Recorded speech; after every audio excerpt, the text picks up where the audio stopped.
Good morning बच्चों। Good morning भैया। आज हम पढ़ेंगे अर्थमेटिक प्रोग्रेशन। अर्थमेटिक का मतलब मैथ्स होता है और प्रोग्रेशन का मतलब कोई भी चीज इंक्रीज हो रही है, बढ़ रही है। ठीक है, तो छोटी सी चीज लिख रहा हूँ, मैं एक सीरीज लिख रहा हूँ 2 4 6 8। तो क्या आप आगे बता सकते हो क्या आएगा? 10 आएगा, क्योंकि आपको पता है कि हर में कितने का गैप है? दो का। अगर मैं लिखूं 9 18 27, तो यहाँ पे कितने का गैप है? 36, क्योंकि आपको पता लग रहा है यहाँ पे 9 का। तो इसी तरीके से एक सीरीज बन रही है, उसमें भी एक सीरीज ही बन रही है। तो पहला जो टर्म होता है उसे हम किससे डिनोट करते हैं? ए से। A1 लिख सकते हो आप, A1। अगला टर्म A2, अगला टर्म A3 और ऐसे डॉट डॉट डॉट AN तक सीरीज चलती है। ठीक है, अब तुम्हें समझना क्या है कि यार A इन दोनों में गैप कितने का है? नहीं, जरूरी नहीं है 1 का हो, जो भी कोई भी गैप हो सकता है। इसमें 1 का है, इसमें 1 का थोड़ी है, इसमें तो 9 का है। कितना भी गैप हो सकता है भाई। जो भी गैप होगा उसे हम D से डिनोट करेंगे, जो भी गैप होगा उसे हम किससे डिनोट करेंगे? D से। और जो भी D होगा उसे हम कहेंगे कॉमन डिफरेंस। कॉमन डिफरेंस का होगा। ठीक है, तो अगर मैं बोलूं कि आपको D निकालना है, आपको D निकालना है, तो D का एक फॉर्मूला भी होता है। D का फॉर्मूला होता है A2 में से अगर मैं A1 को माइनस कर दूं तो मेरा D आ जाएगा। कैसे है? इस वाली वैल्यू में से इस वाली वैल्यू को अगर मैं माइनस कर दूंगा तो क्या मेरा D आ जाएगा? आ जाएगा बिल्कुल। जरूरी नहीं आप ऐसे लिखो, आप ऐसे भी लिख सकते हो कि भाई A3 में से मैं A2 को माइनस कर दूं, A3 में से अगर मैं A2 को इसमें से इसको माइनस कर दूं तब भी D आएगा। क्योंकि कॉमन डिफरेंस का मतलब क्या है कि जो डिफरेंस है वो हर एक उसमें कॉमन है। ठीक है, अब यहाँ से ना एक फॉर्मूला भी ड्राइव हो रहा है, ध्यान से देखो। अगर मैं A2 की वैल्यू लिखना चाहूँ और A1 को इधर भेज दूं तो A2 जो है मेरा हो जाएगा A1 प्लस D। हो जाएगा नहीं हो जाएगा? अगर मैं इसको इधर लेके आऊं तो ध्यान से देखना, A3 हो जाएगा A2 प्लस D, क्योंकि A3 में अगर D जोड़ दूंगा, A2 में D जोड़ दूंगा तो ये वाली वैल्यू आ जाएगी। समझ रहे हो? जो भी D था, D जोड़ूंगा ये मिलेगा, इसमें D जोड़ूंगा ये मिलेगा, आगे D जोड़ूंगा तो A4 मिलेगा। इतना समझ में आ रहा है? और अब देखो, वैसे ये सब समझने की जरूरत है नहीं, मैं एक फॉर्मूला बताऊंगा, वही डायरेक्ट पुट करना होता है। ठीक है, फिर भी मैं आपको बता रहा हूँ, समझने वाली चीज है। A2 की जगह अगर मैं ये दोनों वैल्यू लिख दूं, ये दोनों वैल्यू A2 की जगह, तो ध्यान से देखना, A3 is equal to A2 की जगह मैं लिख रहा हूँ A1 प्लस D और ये वाला D एज इट इज आ जाएगा। ठीक है, तो पता है A3 का फॉर्मूला क्या बना? A1 plus 2D। तो यहाँ पे ना हम ये सीखेंगे कि अगर मुझे A2 लिखना है तो A प्लस D, अगर A3 लिखना है तो A प्लस 2D, अगर मुझे A5 लिखना है तो A प्लस 4D। देखो ना, 3 था तो 2D, एक कम D आएगा। और अगर मुझे A10 लिखना है तो A प्लस 9D, और अगर मुझे लास्ट का टर्म लिखना है AN तो A प्लस, मैंने बताया यहाँ पे जो भी लिखा होगा उससे कम मिल रहा है, तो यहाँ पे अगर n है तो यहाँ n माइनस 1 होगा। तो यहाँ फॉर्मूला बना हमारा n माइनस 1 D। इस वाले फॉर्मूले को हम लोग याद रखेंगे, बहुत ही इंपॉर्टेंट फॉर्मूला है। an is equal to a plus n minus 1 D। आई बात समझ? ठीक है, अब मैं तुम्हें छोटे छोटे क्वेश्चंस कराता हूँ जिसके जरिए आप लोग समझ पाओगे क्वेश्चंस को कैसे करना है। ओके, अब ये वाला क्वेश्चन देखो। अब आपको लग रहा होगा यार इसमें जो डिफरेंस है वो 9 का है, इसमें डिफरेंस 15 का है, और ऐसे तो डिफरेंस अलग आ रहा है। अब आप सोचोगे ये तो एपी में है ही नहीं भाई, बिल्कुल गलत है। अच्छा, 3 का स्क्वायर है? नहीं, पहली बात हमें ये ध्यान में रखनी है कि रूट के अंदर हमेशा प्राइम नंबर होना चाहिए। तो क्या ये प्राइम नंबर है? प्राइम नंबर नहीं है, तो इसमें से प्राइम नंबर नहीं है, इसका मतलब इसके अंदर कुछ ना कुछ नंबर लिखा हुआ है। 12, अगर मैं इसे 2 से करूं 6, फिर 2 से करूं 3 और यहाँ पे 3, इसका मतलब 2 का पेयर बन गया। अगर 2 का पेयर बन गया तो मैं 2 को बाहर निकाल सकता हूँ। तो भाई मैं लिखूंगा इसे √3, और 2 का पेयर बन गया तो 2√3, क्योंकि √3 का पेयर नहीं बना। ठीक है, और अगर मैं इसे लिखना चाहूँ तो क्या ये ऐसे नहीं लिखा 3 × 3 × 3? तो क्या 3 का पेयर बन गया, तो मैं 3√3 नहीं लिख सकता इसे, 3√3। ये 48 है, 16 इंटू 3 कितना है, 16 इंटू 3। अगर नहीं आ रहा तो एलसीएम ले लो, 4√3। तो मुझे पता लगा 1√3, 2√3, 3, 4√3, क्या आएगा आगे, 5√3, 6√3, 7√3। लेकिन आप आंसर देखोगे पीछे तो कुछ और ही मिल रहा है आपको। अब ध्यान से देखो, जो ये √12 था, आपने इसको रूट में बाहर निकाल के क्या लिखा, 2√3।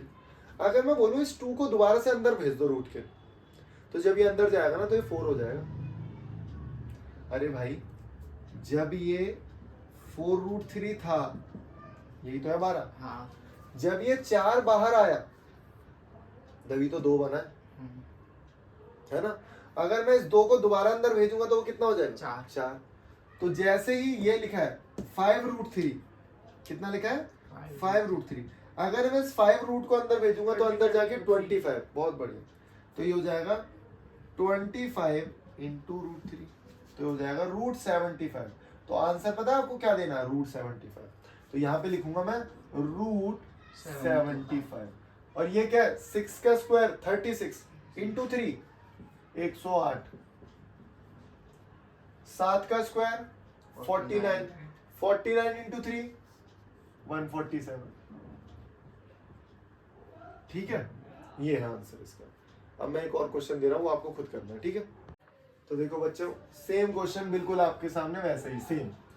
अब मैंने यहाँ पे देखा, फिर अगेन वही है। अगर मैं इसे देखूं तो ये तो √7 ही है, लेकिन क्या मैं इसे ऐसे नहीं लिख सकता,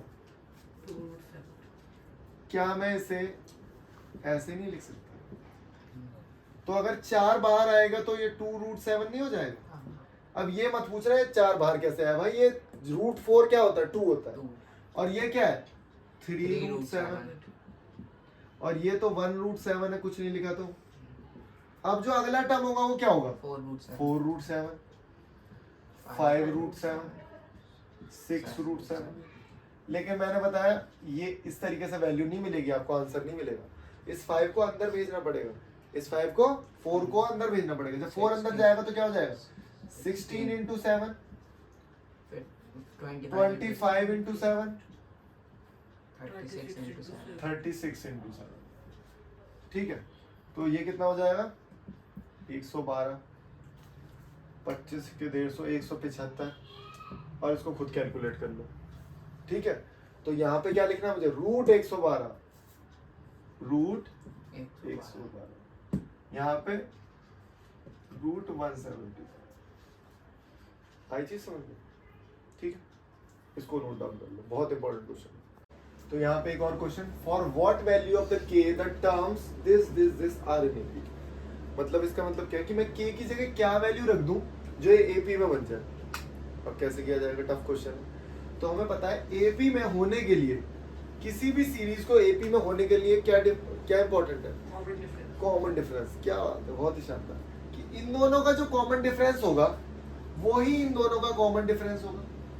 तो मैं क्या करता हूँ, D पहले मैं निकालता हूँ, इसमें से इसको माइनस करता हूँ, इसमें से इसको माइनस करता हूँ। तो इसे मैं लिख देता हूँ A1, A2 एंड A3, क्योंकि ये AP में है, उन्होंने बोला है।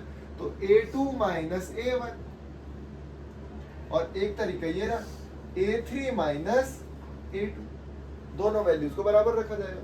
तो पहले मैंने रखा हुआ A2 कितना है, K प्लस 10 माइनस 2K, तो मेरे पास आया 10 माइनस K, ये D की वैल्यू आ गई।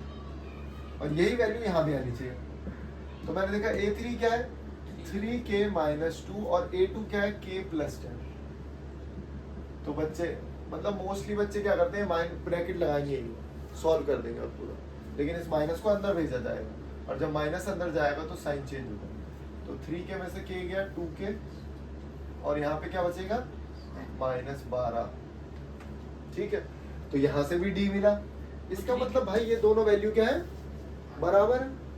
क्या वो 3K plus 2, 3K plus 2, 3K में से K गया 2K नहीं आएगा वो क्वेश्चन क्वेश्चन में। अच्छा सॉरी, ये 2 है, तो ये कितना हो जाएगा, 8 हो जाएगा। ओके, बहुत ही शानदार। तो ये दोनों वैल्यू क्या है हमारी बराबर है, तो मैं लिखूंगा 10 माइनस के is equal to 2k minus 8। इसको इधर लेके आऊँ, अगर मैं 2k को इधर लेके आऊंगा तो k माइनस 2k, और इस 10 को उधर लेके जाओगे तो -10, यहाँ आया -18 और यहाँ पे -3k, माइनस से माइनस कट जाएगा, 3 को डिवाइड करो इससे, तो k की वैल्यू डायरेक्ट लिख रहा हूँ भाई 6, कोई दिक्कत? और ऐसा क्वेश्चन 1 नंबर में पक्का आएगा। हो सकता है कई बार ये फ्रैक्शन में दे दे वैल्यूज, तो थोड़ा सा टफ तो हो जाएगा, लेकिन करना यही है। तो पहले क्या करेंगे, a2 माइनस a1 से यहाँ पे d निकाला, और फिर a3 माइनस a2 से यहाँ पे d निकाला, और दोनों का d कर दिया बराबर, और d आ गया हमारा कॉमन डिफरेंस 6। अब हम इधर पुट करके देखते हैं 6। अब हम क्या करते हैं, यहाँ पे पुट करके देखते हैं 6। यहाँ पे अगर मैं 6 रख रहा हूँ तो 6 दूनी 12, 6 रखना है यहाँ पे 16, यहाँ पे 6 रखना 6 तिया और 2 20, क्या 4 का गैप है? क्या 4 का गैप है? क्या ये एपी में है? बिल्कुल, समझे? तो अगला क्वेश्चन करते हैं। तो देखो बच्चों, आप ये क्वेश्चन आपके लिए आप खुद करोगे, पहले वीडियो को करो पॉज, फिर खुद ट्राई करो, फिर बाद में कराऊंगा मैं, ठीक है?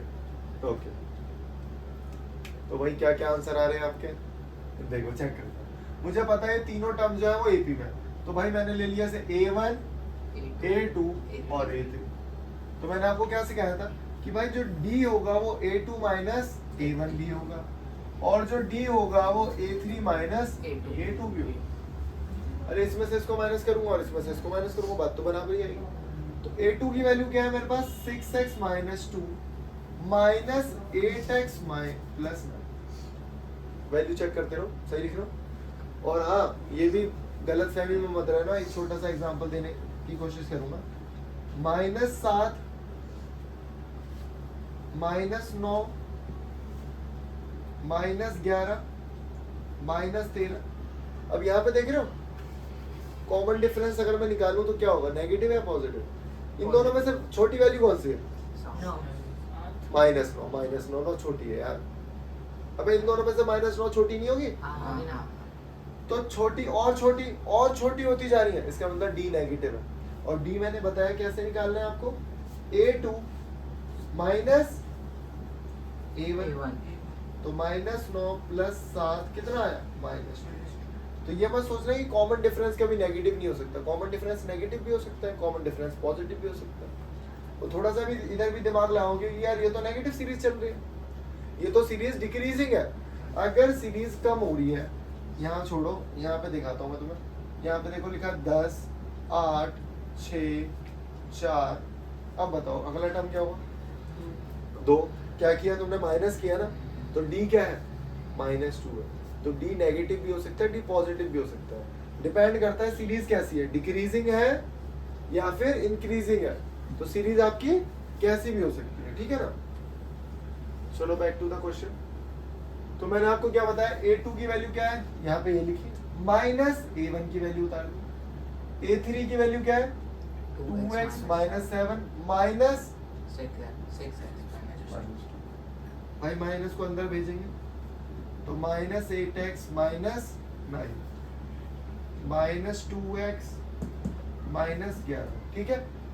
यहाँ पे भी माइनस को अंदर भेजेंगे तो माइनस को अंदर भेजो, -6x प्लस 2, चेक करते रहो, -4x और -5। तो यहाँ भी d की वैल्यू यही आई और यहाँ पे भी d की वैल्यू यही आई, दोनों वैल्यू सेम होंगी, दोनों वैल्यू क्या होंगी, सेम होंगी। चलो ठीक है, तो -2x -11 -4x -5, इसको इधर लेके आओ तो -2x प्लस 4 हो जाएगा जब ये इधर उठ के आएगा, और यहाँ पे माइनस ये उसको उधर भेज दो +11, कितना बचा 2x, यहाँ पे कितना बचा 6। तो x की वैल्यू, अब इस वैल्यू को पुट करेंगे ओरली, 3 पुट करो यहाँ पे, 24 और 9 35, यहाँ पे 3 पुट करो, 18 में से 2 गए 16, यहाँ पे 3 पुट करो 6 माइनस, तो कितना कम हुआ, 17 कम हुआ है, और फिर इसमें से 17 कम होगा तो -1 है। ठीक है, तो डी क्या है था हमारा, डी जो हमारा नेगेटिव। अब अगर मुझे डी की वैल्यू निकालनी है, उन्होंने बोला डी फाइंड करो, तो कुछ नहीं कर रहा, डी को यहाँ पुट करूंगा। इसकी वैल्यू कितनी है, 3, तो यहाँ पे रखूंगा 3, तो ये हो जाएगा 6, 11, कितना है -17, तो डी की वैल्यू कितनी हो गई, -17। ओके। अब यहाँ पे तो x की वैल्यू थी, लेकिन मुझे d की वैल्यू निकालनी है। क्या बोला, find the value of x बोला है। अच्छा ठीक है, x बोला है तो x निकालेंगे, अगर कॉमन डिफरेंस बोला है तो कॉमन डिफरेंस बोलेंगे, निकालेंगे, अगर सारे टर्म्स पूछे हैं तो सारे टर्म्स निकालेंगे, कुछ भी पूछ सकता है, कुछ भी। ठीक है, इसको खुद से करने की कोशिश करना, और जब खुद से करोगे तो गलतियां होंगी तो फिर चेक करो कि क्या गलती हुई है, कहाँ पे मिस्टेक हुई है। ठीक है, करो। अब टफ क्वेश्चन है, कॉमन डिफरेंस पूछा है। ठीक है, तो कॉमन डिफरेंस वही है, find the common difference of the AP. जब ये हमें पता है एपी है, तो भाई ये मेरा A1 है, ये मेरा A2 है और ये मेरा A3 है। तो इसमें से इसको माइनस करूंगा तो भी D आएगा, इसमें से इसको माइनस करूंगा तो भी D आएगा। तो मैंने अभी क्या बताया था, D निकालने के लिए आप क्या करोगे, A2 माइनस A1। तो देखो जैसे हमने यहाँ पे D निकाला तो यहाँ पे भी D निकलेगा, तो यहाँ पे D क्या होगा भाई, A3 माइनस A2। अब कुछ नहीं करना, वैल्यूज पुट करनी है, कुछ नहीं करना, हमें वैल्यूज पुट करनी है। ये रहा हमारा 1 minus P upon P minus 1 upon P। ठीक है, तो दोनों में नीचे P सेम है, तो बताना क्या आएगा, 1 minus P minus 1 P। Check करते रहो, यही है ना, 1 से 1 कट गया, माइनस P अपॉन P, तो क्या आएगा -1। तो minus P upon P minus 1, यहाँ से हमें वैल्यू मिल गई। ठीक है, डिफरेंस निकल गया, वैसे तो यहीं से निकल गया, एक बार यहाँ से भी चेक कर लेते हैं। ठीक है, तो ये क्या है भाई हमारा 1 माइनस 2 प्लस P और माइनस ये। अब ये वाली वैल्यू ध्यान से रख लो, 1 माइनस 2P अपॉन P, लेकिन ये ब्रैकेट ओपन करूंगा, चलो पहले ब्रैकेट में ही लिख देता हूँ, अब ब्रैकेट ओपन करूंगा, तो जब ब्रैकेट ओपन करूंगा तो प्लस नहीं हो जाएगा, तो क्या 1 से 1 कट गया, क्या 2P में से P गया, माइनस P बचा, माइनस P अपॉन P कितना आया, -1। तो भाई यहाँ से निकाल लो या वहां से निकाल लो, बात तो एक ही है, दोनों जगह से वैल्यू हमारी बराबर ही आएगी। वैसे तो जब यहाँ से निकल गई तो इसको निकालने की जरूरत ही नहीं है। ठीक है, बस कई बार बोलता है K की वैल्यू निकालनी है, यहाँ तो हमें D की वैल्यू निकालनी थी, तो D की वैल्यू बड़े आराम से निकल गई। बहुत इंपॉर्टेंट क्वेश्चन है। बच्चे क्या करते हैं यार, क्वेश्चन देखते हैं 1 अपॉन P, पता नहीं क्या ही दे रखा है, समझ में नहीं आ रहा, लेकिन आप एफर्ट्स तो लगाओ, एफर्ट्स लगाओगे तो समझ में आएगा पक्का। ठीक है, ठीक है, अब ये लास्ट क्वेश्चन कर रहे हैं ताकि आपको समझ में आ जाए कि भाई कॉमन डिफरेंस पे क्वेश्चन पक्का पक्का आता है। ठीक है, तो यहाँ वो ये AP में है, तो AP में इसका मतलब ये A1 है, ये A2 है, ये A3 है। ओके, तो इसमें से इसको वही डिफरेंस निकालना है, A2 minus A1 and A3 minus A2। तो भाई इसको माइनस करेंगे तो ये हो गया 1 minus x plus 3 minus 1 upon x plus 2। अब देखो यहाँ पे एक नई चीज सिखाऊंगा, यहाँ पे भी D है, तो यहाँ पे जो D है उसको मैं लिखूंगा 1 प्लस x प्लस 5 और बताओ 1 upon x plus 3 x plus. यहाँ से ना मैं आपको एक छोटी सी चीज सिखा, जब ये दोनों D बराबर थे, दोनों D बराबर ही तो है, तो यहाँ पे मैं इन दोनों को बराबर लिखता हूँ। देखो A2 माइनस A1 और A3 माइनस A2। अब कुछ नहीं करना, A2 को इधर लेके आओ, अगर A2 इधर आएगा तो क्या ये 2A2 नहीं हो जाएगा, और A1 को उधर भेज दो तो A1 प्लस A3।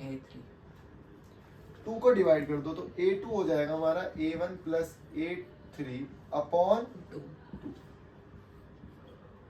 हम ऐसे भी कर सकते हैं, पहले तो इसको आप लिख लेना कॉपी में, इसको आप लोग लिख लो कॉपी में, और देखो ध्यान से देखना 2 4 6।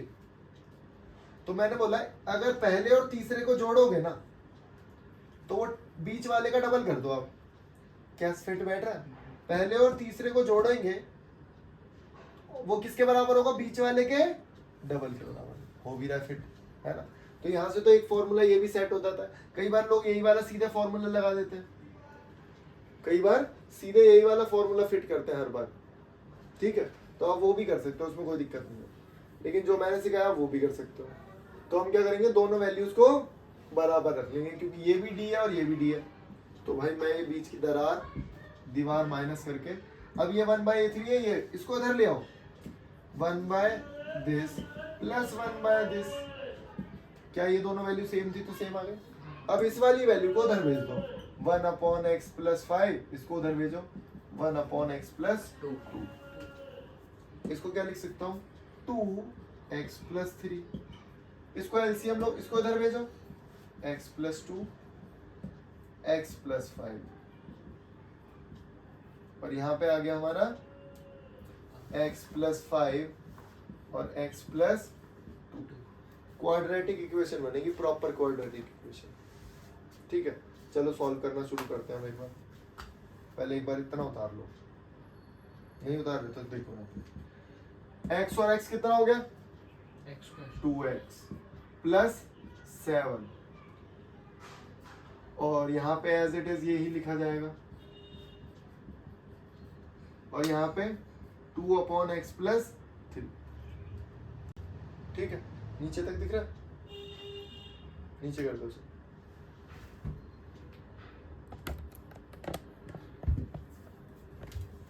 इस पूरे वैल्यू को यहाँ भेजेंगे, 2x + 5 x + 2 और 2x + 7 और x + 3, ठीक है। तो एक मिनट में वीडियो रोक के नीचे वाली इक्वेशन को यहाँ लिखूंगा, पहले आप इतना उतार लो एक बार। तो बच्चों जो मैंने नीचे लास्ट में इक्वेशन बची थी उसके बाद ही कंटिन्यू कर रहा हूँ रब करके। अब ध्यान से देखना, जैसे ही बच्चे इस इक्वेशन में पहुंचते हैं कंफ्यूज हो जाते हैं कि अब नहीं हो पाएगी यार। तो इसका बेसिक बिल्कुल देसी तरीका जो बचपन में सीखते थे, इसको लिखो आगे और इस पूरी इक्वेशन को यहाँ पे उतारो, प्लस लिखो इसको और पूरी इक्वेशन को उतारो। वैसे यहाँ पे इस 2 को रखो बाहर, इस x को लिखो और इस पूरी इक्वेशन को उतारो, और इस 5 को लिखो और इस पूरी इक्वेशन को उतारो, ठीक है। अब अंदर भेजते हैं सारी इक्वेशंस को। इसको अंदर भेजो, कितना हो जाएगा, 2x², इसको अंदर 6x 7x + 21, चेक करते रहो। इसको अंदर भेजो, 2x x², 2x 5x + 10, लेकिन बाहर 2 भी है, 2 को अंदर भेजो तो ये हो जाएगा 2x² + 4x + 10x + 20, 2x² + 6x 7x। इसका ना एक आसान तरीका और होगा, कुछ गड़बड़ करी होगी हमने पक्का, और बताऊंगा एक आसान तरीका। 2x से 2x काट दो, पूरा पूरा कट गया। 4 और ये कितने हो गए, 14x + 20, ये कितने हो गए, 13x + 21। 13 को इधर लेके आओ, 14x - 13x, 20 को उधर लेके जाओ, x = 1 और x, वैल्यू आ गई x की बराबर, ठीक है, हो गई।